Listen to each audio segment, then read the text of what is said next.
The astronauts of Space Shuttle Discovery are delivering the S6 truss and solar arrays to the International Space Station, giving the station the power it needs to perform more science and sustain larger crews in the future. STS-119 is the first spaceflight as mission commander for Air Force Colonel Lee Archambault and his second spaceflight overall. In 2007, he was the pilot on the STS-117 crew that delivered the station's S3-S4 truss. Growing up in the Chicago suburb of Bellwood, Illinois, Archambault says he didn't have to look far for inspiration to become an astronaut. Bellwood is a home of a former astronaut who walked on the moon, Eugene Cernan. And when Mr. Cernan was in the middle of his days at NASA, particularly flying the Gemini missions and the Apollo missions, he was the main business in the town of Bellwood. He was also motivated by his mother and father, neither of whom attended college, but they made sure he had that opportunity. They both worked a lot of extra part-time jobs and overtime in addition to their primary jobs to make sure both myself and my sister had the opportunities that they didn't. And when I was able to go away to college at the University of Illinois, I was determined not to waste their hard-earned their money. Archambault left the University of Illinois at Champaign-Urbana with a bachelor's and a master's degree in aeronautical and astronautical engineering. From there, he became an Air Force pilot, flying combat and peacekeeping missions in Saudi Arabia. Archambault eventually became a test pilot and was selected by NASA in 1998. He says one of the things that excites him most about NASA is its potential to inspire.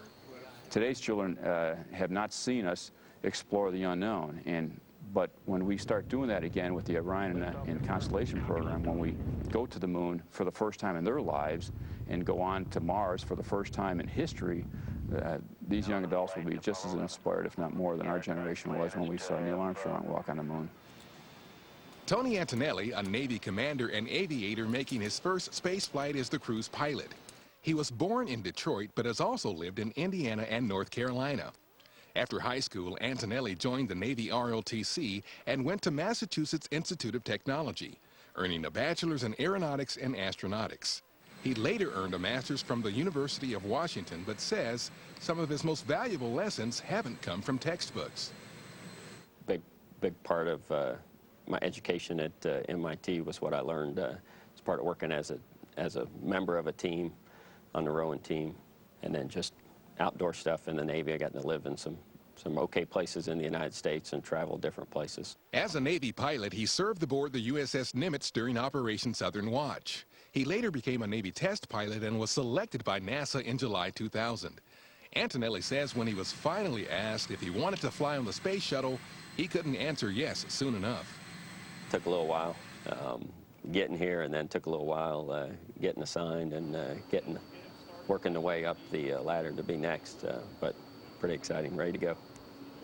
Mission Specialist 1, Joe Acaba, one of 3 spacewalkers on the crew, is also making his first space flight. A toddler during most of the Apollo missions, he later became interested in space by watching tapes of those early missions during family movie nights. Growing up in his hometown of Anaheim, California, he enjoyed exploring the land. He went on to earn geology degrees, a bachelor's from the University of California, Santa Barbara, and a master's from the University of Arizona. Then he spent some time as a hydrogeologist in Los Angeles. And from there, I joined the U.S. Peace Corps, working in the Dominican Republic as an environmental education volunteer. From there, I hopped over to the Bahamas and worked as the manager of a Marine Research Center, and worked there for a short period of time. I think all of those steps really led me to become a teacher. In 2004, while he was a math and science teacher in Florida, NASA called with an offer.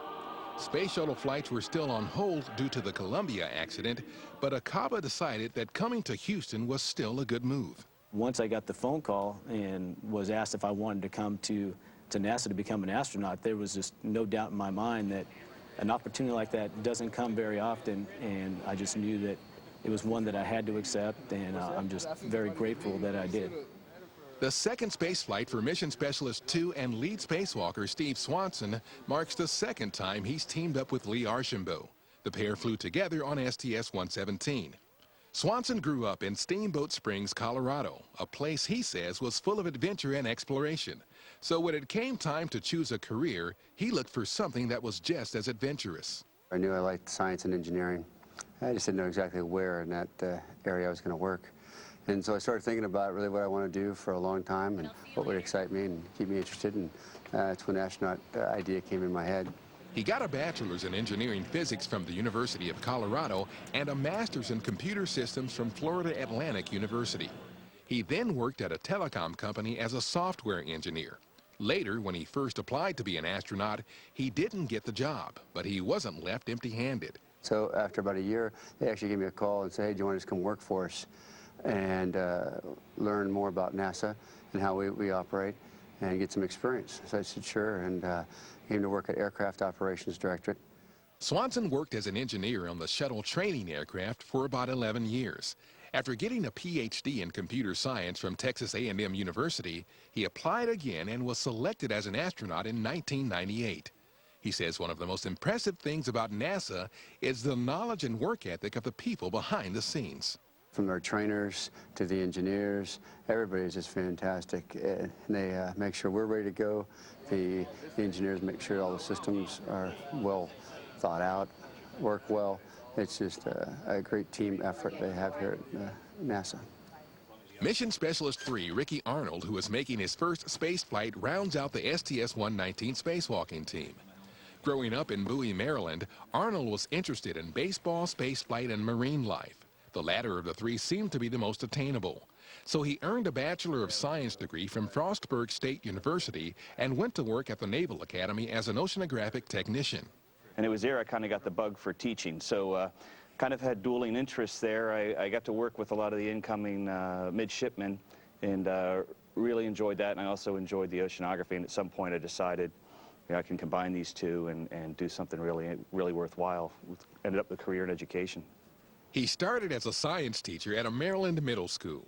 Arnold, who also has a master's from the University of Maryland, was a teacher in Romania when NASA announced it was looking for educators to be astronauts. He applied and was selected in 2004. An aquanaut on Nemo 13, NASA's underwater mission with the National Oceanic and Atmospheric Administration, Arnold is excited about the future missions that might involve some of his former students, helping with trips to the moon and possibly beyond.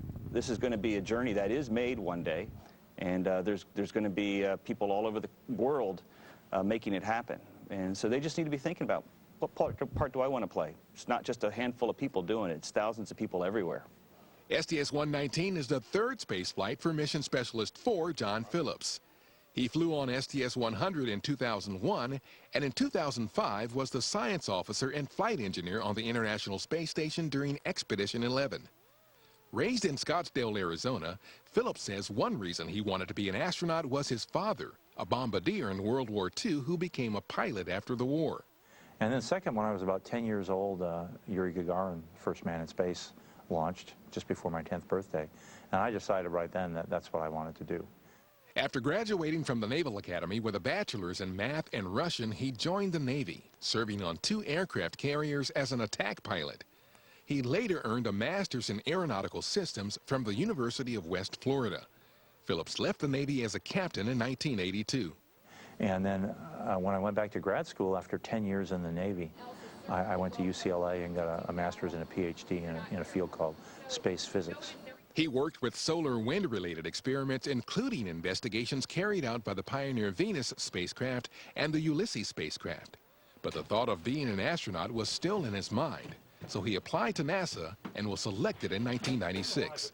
His time as a space station crew member was one of his favorite experiences. So he expects this return trip there to be bittersweet. After 3 trips there and knowing that I may never see it again, it'll be a little sad, but it'll be with great pride, I think, that that I helped build this guy. Dr. Koichi Wakata of JAXA, the Japan Aerospace Exploration Agency, is a shuttle crew member for the trip to the station. By swapping places with astronaut Sandy Magnus, Wakata becomes JAXA's first long-duration space station astronaut. Born near Tokyo, Wakata became interested in space at an early age. After earning a bachelor's in aerospace engineering and a master's in applied mechanics, he worked as a structural engineer for Japan Airlines. Later, Japan's space agency advertised for candidates to go to Houston to be trained as astronauts. And at the time, this strong desire, strong longing for space flight came back to me, and just I wanted to take on this challenge of my life, and applied for the selection, and luckily got selected. He began training at NASA in 1992. In 1996, he operated the shuttle robot arm on STS-72. Then in 2000, he was on the STS-92 crew that delivered the Z-1 Truss to the space station. In 2004, Wakata completed a doctorate in aerospace engineering at Kyushu University. He is excited about the addition of the Kibo experiment module to the space station because of the increased potential for scientific discovery. By exploring our frontier in space, we will come up with new technologies that will allow us to survive as species in the future eternally. And what we are doing right now is a preparation stage to be able to survive as a species in the future.